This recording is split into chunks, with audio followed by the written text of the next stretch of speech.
Welcome to MH Radio Control. It's Mike, and as you can see, I made a small change to my UR65 here. I put on some little four-bladed props. These are from an old Eachine E10, and I have a bunch of these props from when I did a little E10S and turned it into a tiny Hoover. But anyway, I just wanted to see if these blades would fit, and then also if they would provide a performance improvement.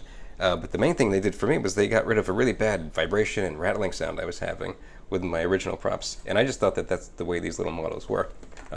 Because these motors are, these motors don't have bearings, they just have bushings in them. They're pretty inexpensive. So I thought, well, that's just the motors rattling around, and the soft frame is why I'm having all that jello. And I thought that was normal.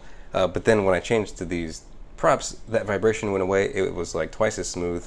Most of the jello went away when I was flying around outside. So it was just a big improvement. So first thing I'll do is I'm going to play just a little bit of sound of this flying around inside with the original props, and you can hear just this kind of rattling, and it doesn't sound very good.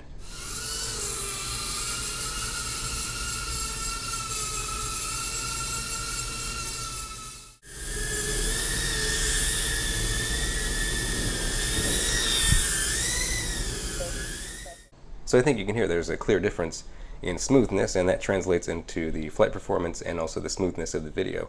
For me, much better with these props. And I don't know if it was just the set that came on my model that was bad. So if you're having a bad vibration like I was, just try changing to the spare props that you have in your kit.